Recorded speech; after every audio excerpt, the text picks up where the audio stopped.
So today we're talking about parental alienation. We have with us Natalie Powell, not AMan, and Amanda Sillars. Amanda, would you like to start by introducing yourself? Tell us a little bit about your work. Yeah, thank you for having me. I'm the founder of the Eeny, Meeny, Miny, Mo Foundation. I created the organisation because I've got lived experience as a child of parental alienation and parental child abduction, and as a targeted parent as well. And I've also reunited with my children.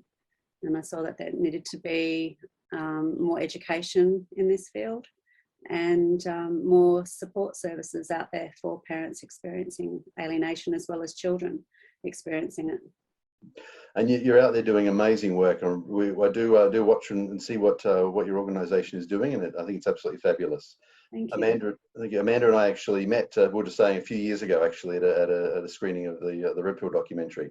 So, would you like to tell us a little bit about your background and how you found yourself here? Absolutely. I'm a targeted parent. I'm alienated from my eldest son from first marriage. Almost fully alienated from my middle daughter from a second relationship, and also my ex is trying very hard to alienate me from my youngest son as well, from third relationship. So I have a habit of choosing women who wanted to separate me from my children. So lots of lived experience there.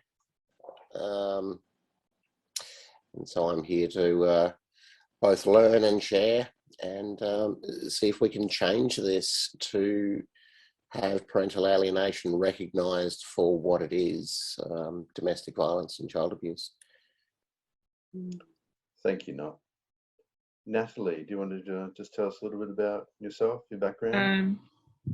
I'm Natalie. I've been working with men's issues for the last 7-8 years, and Rob and I co-host a vlog, for lack of a better term, on YouTube and Facebook called The Tackle Box. And this, of course, is the International Conference on Men's Issues, but as we often point out, a lot of the issues we talk about are actually non-gendered. They affect both men and women, and of course, most importantly, they affect the children. So, in fact, that's really where I would like to start our conversation. And I know it's a painful area. Impact on children. I mean, what sort of effect does this have on first of all young children? I mean, when they're separated from one of their parents. I guess it basically affects every aspect of their life, from their the development to the relationships they form, the decisions that they make.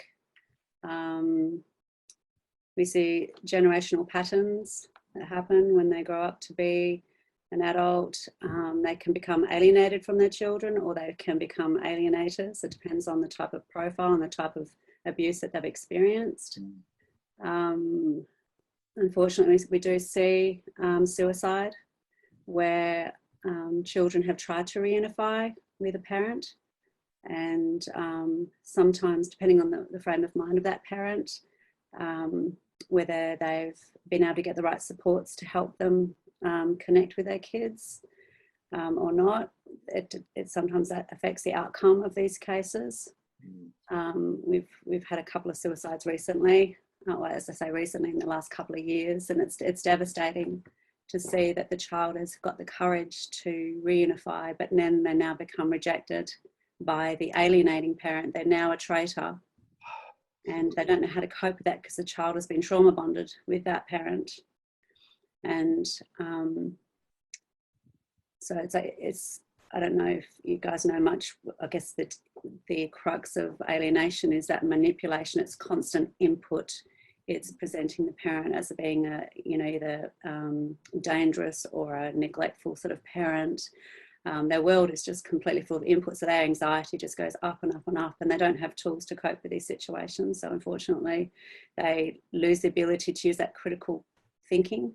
You know, their thoughts shut down, and they can't make those decisions of whether there's more to the story. Have I seen this for myself? You know, I guess what we're seeing in the research, that it can also affect their form of identity. How they see themselves in the world.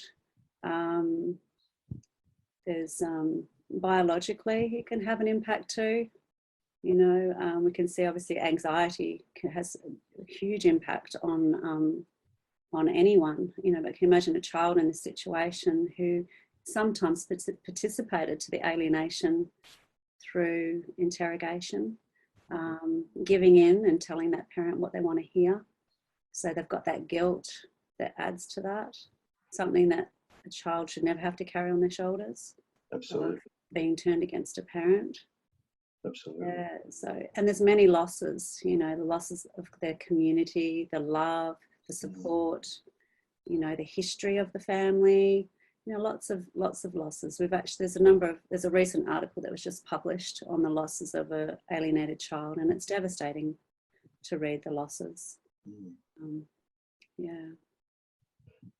Do you find that that when this happens, that there's I guess the aspect of separation of the child from the other parent, but do you find that it's common for the other parent to sort of negatively speak about the parent that's been alienated, or is it more that they just shut them? Or do they shut them out, or are they usually sort of aggressively, if I may use that word, criticise them? Well, parental alienation isn't a one size fits all. So you can have a parent that could be denigrating the other parent or undermining them. And then there's the other side, which is the non-verbal communications.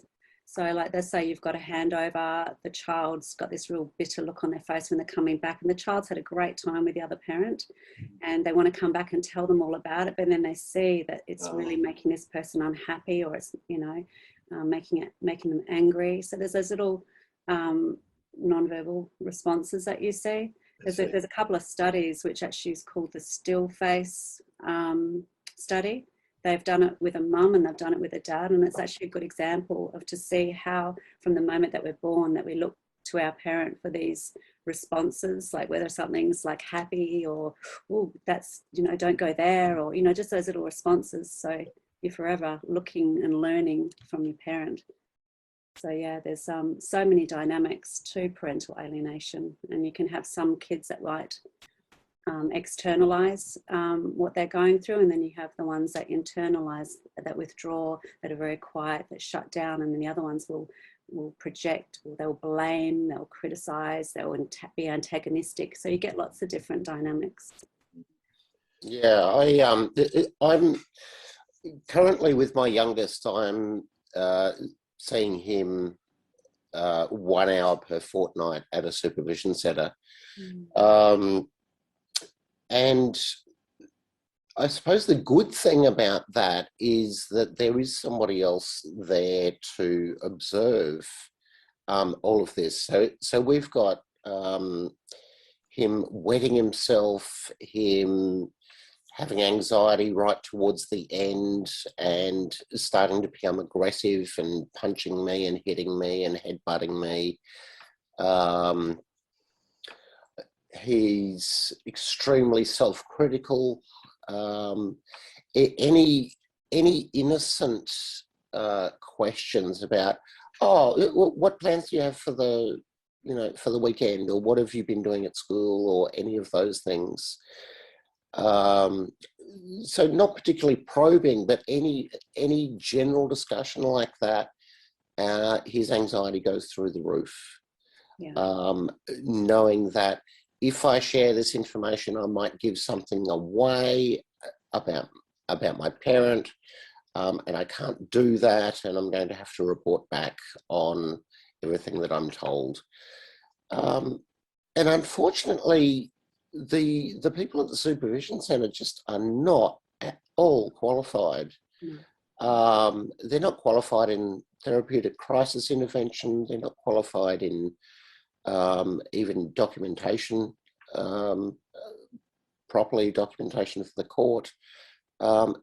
They just don't get it. They're not aware of child distress, and so announcing 20 minutes before a 1 hour session ends, saying, okay, it might be about to end now, you know, we've only got 20 minutes left. That will trigger suddenly, oh, okay, react. So suddenly a good time will turn into massive anxiety, and punching and throwing cards up in the air and just really disruptive behaviour. So, I mean, I'm an ex-IT person, so from my perspective, I can say, oh, that seems logical. You just say, you know, time's coming to an end. I've had it done in business meetings. But in that situation with a child with massive anxiety, just disaster. It's devastating. I'm really sorry that you and your son are going through that, because it's so traumatic for the child, because they don't see you that often. And they feel that they might be actually having a good time with you and seeing you for who you are. You're not an ogre. Kind of thing. You know, and his anxiety is obviously through the roof. You know, to be behaving, that's a child in distress that's behaving like that. Absolutely. He's incredibly self-critical as well. Just, oh no, I'm stupid, I'm an idiot, I'm saying that about himself. So he's internalized a lot of that, rejecting half of his genetic identity, I suppose. So well, half of his roots are being poisoned. You know, and you're half of those roots, and that's why it's like you being criticized. It's like it's him being criticized too, because you are a part of him. Makes me get upset, actually. Yeah, it's distressing, because I've actually experienced that as a child, actually going through that. And I remember, you know, trying to bring up happy memories or things that were good, and then you'd see the response, or you hear these negative comments that would be made, and so you learn to just push it down, you know. But the thing is, what you push down is going to pop up somewhere else in life, and it will pop up in some other, you know, form, you know, and whether it's in anger or whether it's, you know, we get kids that have eating disorders, we get kids who are cutting, we see all sorts of outcomes with these sort of situations. And it's not an ideal place to actually have contact, because it's not therapeutic. They're not trained in, they're not trauma informed. They don't have any qualifications in psychology at all. They're not regulated. So pretty much anyone can go and actually set up a contact centre without any form of qualification, which is absolutely astounding. I agree. That's extraordinary. I know. And they can actually be suggestive and say, well, if you feel unsafe with, you know, for example, Dad, you know, you can ask for an orange juice. So they've already put that suggestive that, oh, you're going to be there, and if you feel unsafe. So these are some of the things that I hear back from some of these contact centres. They have they've already, you know, planted that little seed in there before they've even gone to see that parent. Or if mummy or daddy starts getting angry, you can just leave the room, you know, not sort of, it's not therapeutic. So I always say, if you can get any sort of contact, see if you can get it in a therapeutic environment with a psychologist that's trauma informed and who is knowledgeable of these dynamics. Because, you know, they can sometimes have like a little, you know, a nice little routine at the end of that, you know, session. You know, it might be 15 minutes, and you might have, you know, you might be having a cup of tea together, or you might be making something, or whatever it is, you know, having a little conversation of, you know, what's important, you know, about being connected with family and following your heart and things like that, being able to maybe put down some healthy boundaries, you know, with each parent, because, you know, kids that are stuck in the middle sometimes have to say, can we please not talk about that because I'm getting upset, you know, and they're not even taught that, you know, from schools or these contact centres or anything like that. So my son is very much saying, oh, so he might tell me something, and I say, "Oh, really? Is that right?" And ask a question, and it doesn't matter. So he's realised that he's said the wrong thing. He's given some information away, and then suddenly backtrack. So exactly what you said. Yeah. Yeah, and they feel like a traitor when they say something, you know, that traitor to the alienating parent. Yeah. I've been able to see and learn from my own children, their experiences, and, you know, we're forever learning, especially with the research now that we've been doing an alienated child study, and we're looking at doing more, because it's very difficult to do alienated child studies because you usually don't know that you've actually experienced parental alienation. You know, like I found out as an adult that my childhood, what I thought was normal, it was far from normal until it happened to my kids. I started looking at these lists of tactics that were being used, and then I started seeing behaviors in the children and started learning all these different things. And I was like, oh my God, like that actually happened as a kid. It was weird. I was like 38 or 39 when I was actually starting to work it out, and I'm 49 now. You know, so it's very late in life to learn that you're actually an alienated child. And sadly, mine is quite extreme, with my mum actually committing suicide as a result of me trying to reunify with her not understanding where I was at and me not understanding where she was at.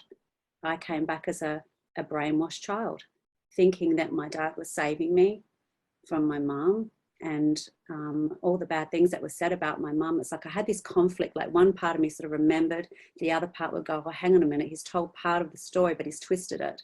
So it was very confusing for me. I didn't know what was what, and all I knew is that I just wanted to see my mum. And then when my mum saw me, she saw me as so much like your dad. That's what she said to me. And then I was so withdrawn, and she took that as rejection, not realizing that my feelings were suppressed, that I couldn't talk about anything.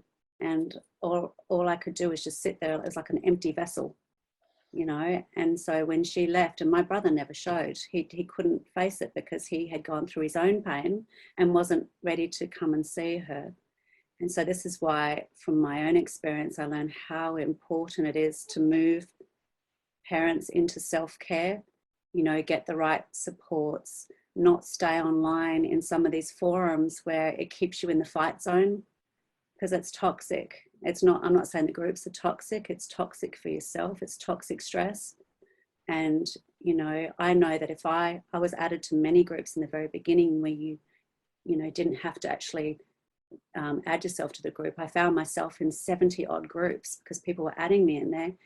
And I found myself being triggered, and I just wanted to become a keyboard warrior. Mm-hmm. And then I got so despair, and I had to speak to my colleague about it. I said, I don't know what to do. I'm feeling helpless. I want to help all these people. And she said to me, Amanda, if you can't help one, help many. And I got on my computer and I typed up a little meme, and I put it in a little flowery thing, and I printed it and I put it on my fridge. And that was my reminder that, you know, we've got to try and focus on, you know, I still help lots of individuals on the way as I go. I can't help it, but as a focus is to get some real supports out there, and also to try and educate, you know, some of these groups that this is not a gender issue. It happens to men and women, and people get quite surprised when they see women on my page commenting that they're alienated. They think, oh, they must have done something wrong if you're a woman and you don't have your kids. But we did a survey a number of years back, and there was the study was published, and there was over 700 that participated in the study, and it just by fluke, it was like I think it was 49% men and 51% women that participated from around the world. And the behaviours the tactics that were being used was the same. Some of them we found that they showed that some of the pointy end, like where there was quite aggressive stuff, could have been the males were coming out a little bit high because for whatever reasons, and they had the female were more manipulative. Mm-hmm. So it was really interesting to see the tactics that were being used, but different. Some of them were different, but there was a lot of other tactics that were the same. And the behaviours, obviously, with the way the children responding were the same. So it's quite interesting when you actually start drilling down into these dynamics. But it's an area that needs a lot more research. My partner Kirsten, also called Kirsten AMan, online. She's alienated from her three children as well. So yes, I can absolutely testify that this is not a gendered issue. She's alienated by her male ex. I'm alienated by my female ex. Same tactics. In this case, it's mostly manipulation. So yeah, same tactics. Yeah, I'm hearing it from both sides. I'd be crazy to come out and say that it's gendered. It's not. I remember when I first became alienated, and I went online, and it was back in 2012, and I was searching for this information because it was a counsellor actually said to me, Amanda, this is textbook Parental Alienation. And I was like, I knew what alienation. I was thinking parental. I had no idea. I'd never heard of the term before. And so I started looking, and there was one little website that had like 8 of the behaviours in the child that was coined by Richard Gardner in the very beginning. So there wasn't a lot of stuff out there. And there was a few things on Google Scholar. And then it wasn't until 2014, when I was sort of at the end of my court proceedings, that I went online to Facebook and I started searching, and there was a group that had been started by a gentleman in the States. And at that stage, I think there was only like 2,000 or 3,000 in that group. And I said, do you mind me sharing a link to an Australian group that I just wanted to create? Because I would like to see if there's Aussies here. And next thing you know, within a week, there was 55, and then it just started growing and then growing. And I decided to travel around Australia to a couple of different states and meet with dads in distress groups. And there were some guys from Lone Fathers Association, and there were some guys associated with Mates in Construction. And I sat down and I was listening to everyone's experiences. And I was sitting there thinking, holy crap, this is like torture. What are these people going through? Like, at first, it's so easy to go and judge and go, yeah, this person's angry. You look at them acting out. Yeah, there must be a reason why they're not seeing it. But I tell you what, I was so angry myself that the fact that the system had failed me, failed my children, and we were being emotionally tortured and financially abused and socially alienated. It was just insane. So I was listening to all these stories and hearing all these putting patterns in my head down, just going, okay, why is this allowed? And so that's why I sort of kind of thought, I've got to do something about this. Here I am, I've fallen into that bucket. I'm trying to climb my way out of that bucket, and I've got to do something about it. Because to sit there and see literally hundreds of parents in this situation, and really good people, like the people that I was meeting were just such loving, caring, kind people that you could actually say that these people were the best parent, that they didn't want their children to be in the conflict. They wanted to keep them out of it, kind of thing. And it was just devastating to see it. Amanda, you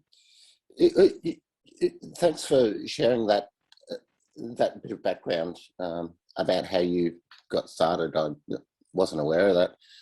But you mentioned a whole bunch of men's groups that, so Dads in Distress, Lone Fathers, which you were looking at. Was there any, and I noticed that there aren't an equivalent of women's groups there. There is now. Yeah, Mums in Distress, which is associated with Dads in Distress. Yeah. And that's how I actually met the mums, was that I went to a group, and I think there was about 12 women at this group. Yeah. And I got to hear their experiences, and it was like, oh my God, I was like tears. I was like, I'm not alone. I felt like I was an alien, that there must have been something wrong with me. Maybe I did. And, you'd start when you're living under that magnifying glass and you're being accused of all sorts of things, and some truths are being twisted, kind of thing. You start questioning yourself, kind of thing. Yes, I started meeting women. It was such a relief to actually meet some women who were also alienated. Yeah. So what I've found really frustrating is that from stories from my partner Kirsten, that there's no acknowledgement and no support for her experience of parental alienation. It's not recognised as domestic violence. So, and not only not recognised as domestic violence, but she's had quite an aggressive response, because it's as if, oh, parental alienation, that's a men's rights term because only mums do it. So therefore, if a mum has been alienated, no, sorry, we're going to have to throw them under the bus because, you know, strategically, we can't acknowledge that that's domestic violence. Yeah. It's just insane. And we go back to those statistics that you found, 49 point whatever and 50 point whatever percent. It's insane to say, we've got 0.1% more than you do, so we bags the parental alienation thing and you can't have it. They don't even look at the research. And we've got people who are researchers out there saying that parental alienation is junk science, and they might have only published, say, 2 or 3 articles, and they kind of refer to each other. That kind of goes in this, what they call it's like woozling, you know. Yeah. I don't know if you know the woozle story. It's Winnie the Pooh and Piglet. They're looking for the woozle, and they're walking around the tree, and they're like, oh, they see these footsteps, and the footsteps are actually their footsteps, but they think it's the woozle. So that's what I remember reading it, but I can't remember the term woozle. Yeah. So but I must admit that when I do get a fright, I do jump twice more just so that nobody thinks that I was frightened. Well, there's a lot of extreme, I kind of call them, I shouldn't call them that, but I call them the feminazis of some of these organisations that think parental alienation is what abusive fathers claim to take children away from protective mothers. Yeah. Okay, there's a lot of people that think that. And I try to explain to them, okay, if someone is abusive and they are making a claim of parental alienation, that's not parental alienation. So do you understand the importance of having people highly trained in this area so they can identify it, so children aren't left with their abusers? You cannot reason with some of these people. You know, it's ideology. Right thinking. And unfortunately, some of their behaviours that you see online, and I think some of their behaviours are diagnosable, you know, when you see the way they're behaving. And you just... they've got these cognitive distortions that are going on. Like I at night time, sometimes I have to block, you know, 20, 30 people on my page at a time that are these women that come in like flying monkeys and call me an abuser supporter because I happen to have men on our page that are communicating about their experiences. But yet we've got women on our page. I'd say the following's pretty much 50-50 on my page. I know AMan's got about just over 10,000 on the page, and that's 50-50 that are following the page, and the same with my page. But yet these people are denying people's experiences, you know, because they have an agenda. If we get it recognised as, you know, family violence, as child abuse, you can imagine what that does to a business model, you know, like the family court. You need early intervention. You know, you need people, you know, who know how to identify it, know what to do about it. Unfortunately, that people that work in these environments are paid by the hour and not by the outcomes, and there's no incentives to wrap them up early. So that's another reason why they don't want this recognised. And I wouldn't have believed this back in 2012. I would have thought, oh yeah, I'm going to go to family court. I'll get justice. I'll get my kids back. Like hell, it's whoever gets in there first wins. The other person spends their life under the magnifying glass, and by the time you clear your, you know, you clear your innocent, like, you know, that you clear your the record to say that you're innocent, your children are severely manipulated, and they go, oh well, we can't drag the child kicking and screaming away from that parent. They'll just run off, or they might go take their lives. You know, this is the stuff that we have to kind of deal with in these situations, and it's the outcome for so many parents is just so devastating, you know, and that's why, yeah, I really want to keep going what I'm doing. And it's like I try to juggle things with doing my degree and that, because I'm doing a psychology degree at the moment.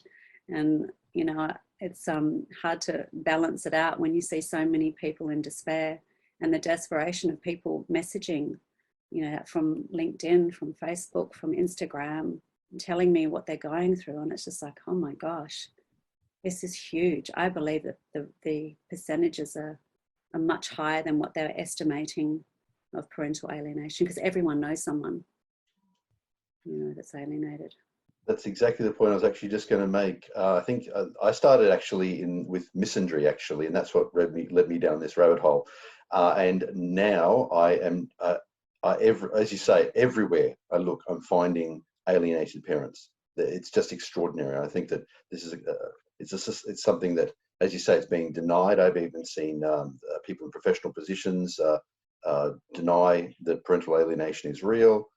And this is a huge problem in our society, and it's just being ignored. And as you point out, both men and women are being harmed as a result of this.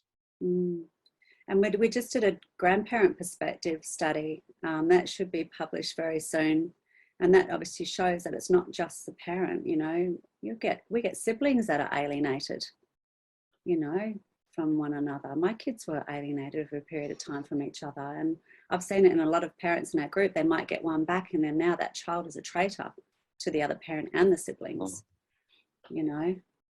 And often, you know, you've got one that was used the beginning that sort of alienates, you know, the other siblings. The oldest one often gets used to turn the other ones against. So you can imagine the guilt that a child will hold knowing that they turned their own siblings against the parent or participated in it.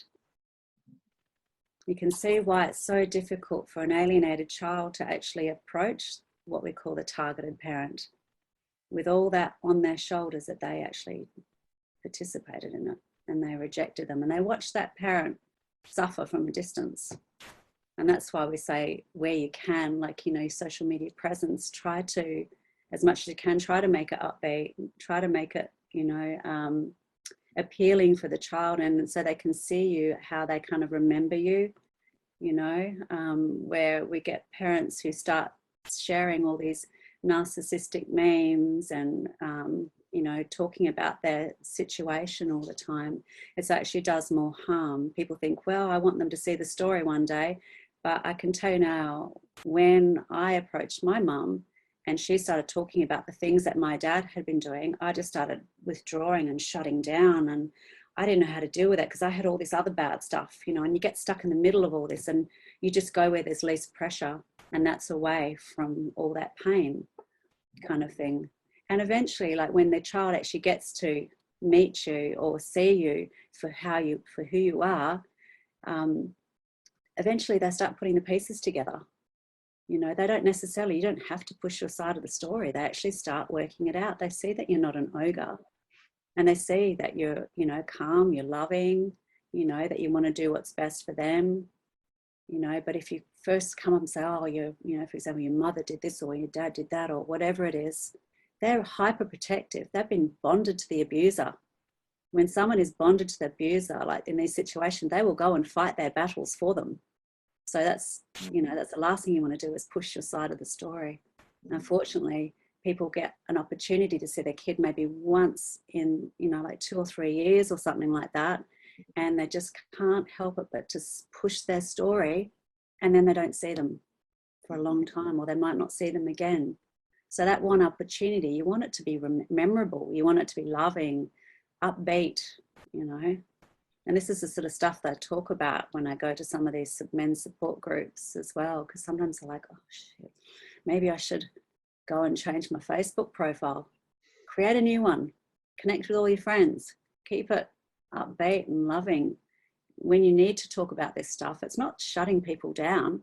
This is why we've got closed groups. This is why we've got support groups. This is why we've got psychologists and counsellors. This is where we take that stuff, you know, get the right supports. But unfortunately, I do see a lot of these dynamics go online, and I just cringe, just going, oh my gosh, what's this going to do? Mm-hmm. And the kids do. We know from the research that the kids do go in and look on their profile. Even though their own profile might be blocked, they might unblock it and go and have a look. or they might use friends' devices or friends' accounts and go in and have a look. My kids both did it. Yeah, they said it was great because I mean, my public profile is obviously it's very different with myself being a person obviously talking about this, but they would peek in on my own Facebook, and I always had a photo of the kids and myself, you know, and I never ever spoke bad about their dad, even though I've explained what happened. I've never called him a narcissist. I've never done anything like that because they love him. You know, and I want them to be able to have a relationship with both parents. That's ideal outcome, you know. Yeah. Yeah, Amanda, that's something that I try very, very hard to do, not be negative and critical of the other parent. And it just creates a toxic environment for anybody listening. But you mentioned there sort of not calling the other parent a narcissist. I've developed the philosophy that people who call people narcissists are suspect narcissists. So therefore, it would be a good idea not to call anybody a narcissist to avoid projection. But how do you both tell the truth to the other person about, well, this is what the reality is, while simultaneously not being so negative and attacking the other half of their identity? And not doing exactly the behaviour that's caused all this damage in the first place. That is finding the line between being honest, telling the truth, and engaging in wholesale character assassination of the other party based on the wholesale character assassination that I've had directed towards me. Is a very fine line to walk. Do you have any suggestions? Yeah, well, I guess the thing is, it's like if your focus is to like reunify, you know, to repair and that sort of stuff, is that your version, your story, your experiences, you keep so far away from that child because they're a child. If you put that onto a child's shoulders, imagine the other stuff that they've already got on their shoulders. So your focus should be, it's like rekindling that relationship, you know, making it inviting and fun and friendly and calm, and, you know, just keeping that pressure away from them, you know. And it's so tempting. I can tell you now, there's so many times in the very beginning where it just creep up, and it's like I had so much pain and so much anger, and I just wanted to, it's like this, almost this serpent tongue come out or something like that. And I just want to, you know, I used to think about that image of that person standing over the child, and the thing is like the tongue is attached to the child's head. I was like, no, I can't do that. My kids are already experiencing this. I just have to be the best parent that I can. Shine into every crack in their world. Like, you know, just try to do everything you can to make it positive. Because unfortunately, until we get the courts to recognise this for what it is and to get interventions, we have to muddle our ways through this. And if we can give you tools like that, you know, to say this is what works. We do have parents we've got a closed support group at Eeny, Meeny, Miny, Mo that we have. I think it's not about growing numbers. So we only have about 1,300, and they come through our page to join the group. And so this is what we teach in the group. And we've been running workshops as well, which is an 8-week program through the Eeny, Meeny, Miny, Mo Foundation and the University of Tasmania. So we go through all these different modules. It's 1 hour every Monday that we've been doing to actually teach people like what parental alienation is, the profiles, types of the alienating parent, if they're going through family court, you know, how to cope through family court, you know, and some of the do's and the don'ts. You know, going to a lawyer is not a counselling appointment. You know, you don't want to spend $480 an hour on a counselling appointment. So make sure you've got like bullet points and, you're documenting well, just all these little tips that we sort of share. I've made that mistake, thinking that they actually care, and next thing you know, next minute, you got like $1,000 bill for a counselling session, you know, and there's no Medicare rebate or health insurance rebates on that. Oh, you're plugging your own profession, Amanda. Go the psychologist, they're cheaper, yeah. No, actually, I'm not a psychologist, but yeah, I might end up becoming a researcher. I don't know yet. I'm just, wanting to learn, I've always wanted a degree under my belt because I never felt that I was good enough or smart enough. So it's just something that was on my list to do. But yeah, so these are some of the things that we teach in the group is, and through the workshops is how to cope and how to reunify as well. And when to sort of let go, like, and letting go doesn't mean that you're giving up on your child. Like you can still step back and self-care through it, like, you know, exercising, you know, getting out and socializing, eating well, being connected with good supports and things like that. And then now and then is what we call the approach and withdrawal method. And so it's like you gently approach the child and it's just upbeat contact. Hey, how you going? I was just thinking of you, you know, maybe a little photo or something, a little message, and then sort of step back. You might not get a response. And people always think, oh, well, they don't love me, they don't care about me, and they're not responding.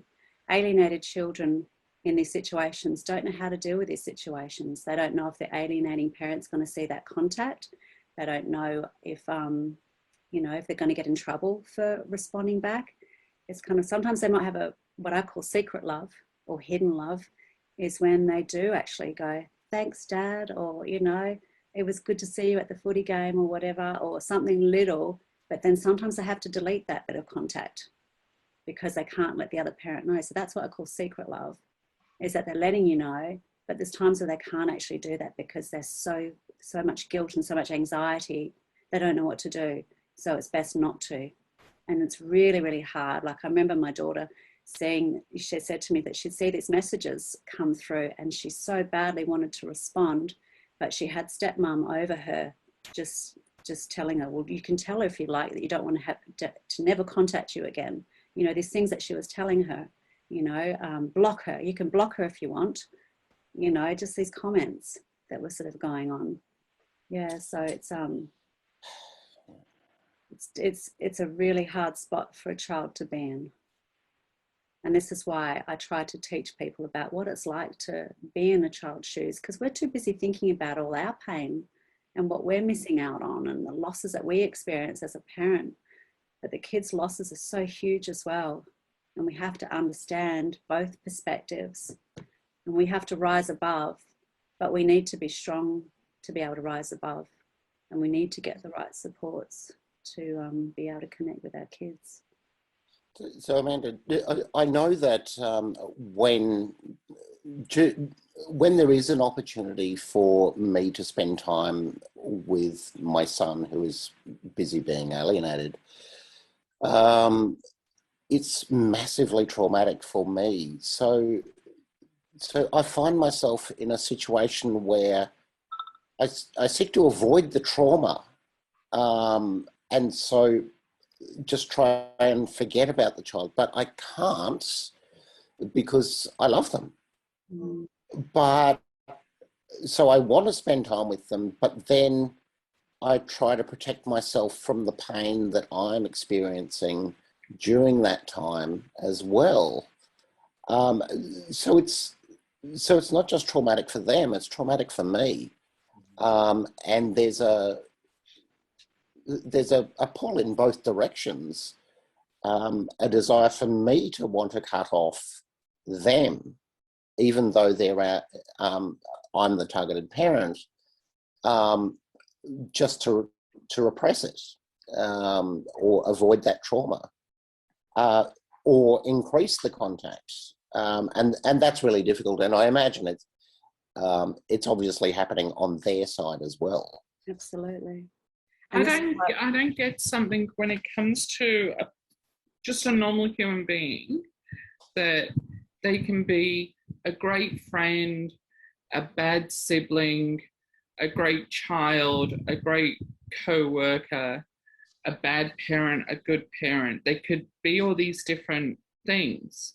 Mm. So when a relationship breaks down, it's between you and the other person, and you feeding negativity onto the child by saying your mum's this, your dad's that. It's like, no, that's who they are to this particular relationship. They might be a great parent. Now, the relationship between my son's father and myself didn't work out. The breakup wasn't necessarily ugly. There was no negativity. It just didn't work out. And we agreed that I got custody of my son, but he was joining the Navy. So I still had the open door policy of, you want to see your kid every day? See your kid every day. It's your kid. But because he was in the Navy, I only got to see him every 6 months. This was just after 9/11, so he was deployed to Iraq and all of that. There was even to a point where he was coming back from Iraq, and I contacted my ex's mother and said, I want to bring Brock to Sydney for when the ship comes in. So the first, like, he gets to see his son straight away. To me, that I wasn't doing that for my ex, I was doing that for my son. So why aren't these parents standing up and doing things for their child, a positive thing for their child and not a negative thing towards their ex? I don't give a crap about my ex, I give a crap about my child. Yeah. And unfortunately, in our moderate to severe alienation situations, we're dealing with a parent that's usually got a personality disorder. And that's usually looking at the B cluster personality disorders. Mm-hmm. And we do have some cases where the person we've actually had some cases where the person might have PTSD and they put their fears and phobias on the child. And so the child can be turned against that way. But then when you've got like narcissistic personality or borderline personality, you know, you've got that black and white thinking, they can't regulate their thoughts and feelings and things like that. They project, they act like they're the victim all the time, you know. Yeah, it's quite different, you know. And I didn't understand it. Like, why would you hurt the children like that? And knowing full well that I actually experienced that as a kid, and knowing that what I experienced as a kid, that why would you go do that to our kids when you know how much pain that caused me? So we're not dealing with the normal in these severe cases, but it can be done naively. You know, a parent might get over emotional at handovers, you know, when they're handing the child over and they're not dealing with their emotions very well, and they might get really upset and they start crying and they're clinging hold of the child, not realizing the harm that you're actually doing the child, because you're not allowing that child to transition into a co-parenting environment. And often you see people videoing these environments when they're doing the handovers, and they're just so emotional, and it's so toxic for the child, where it's sort of like, yeah, you know, I'm going to be okay, you know, like, you know, you don't have to, you know, I guess I experienced that in the very beginning, and I didn't see those signs that that he was clinging to the kids and going, oh, I'm going to miss you so much, mate, you know, and, you know, you can call me tonight, and here I'll give you I'll buy a SIM card, I'll put it in your phone, or, you know, and I'll send you messages in the morning. And I was thinking, you know, you're going to see him in, like, you know, because we had 50-50 care, but we also had like a, you know, open contact in the evenings. And I didn't realize what was actually going on was that he was regularly contacting them, even when they were at school, to the point my son was taking his iPod to school and his dad was contacting all through the day, making sure he was okay, and he misses him and he can't wait to see him. And it was like, you know, to go back and actually see the history, because I eventually was able to see the history because it was in the cloud. I didn't realize this was going on. I thought, wow, where he saw that I could cope, like I'd be like, yeah, can't wait to see you, have a wonderful time, see ya. And I was like, woo, bit of a timeout on my own, you know, get your things done that you have to get done, and enjoying my time. You know, there's lots of self-care and getting out and exercising and socializing. That's normal, what I was experiencing. But what his was this unhealthy attachment, and to the point where he was emotionally confiding in the children. So using the child as like a best friend, emotional confidant, like talking about all sorts of things, his problems, you know, how he felt about me. And that's sorry to have to jump in. We are hitting our hard lit ceiling for 50 minutes. So we're going to have to wrap up. Thank you very much, guys. It's been a fantastic discussion. We've had some absolutely fantastic videos with ICMI, and this is another one. This is really great. Thank you very much, everybody. Thank you. Thank you. Thanks, Bye-bye. Amanda, Robert, Natalie. Cheers. Bye-bye. Take care.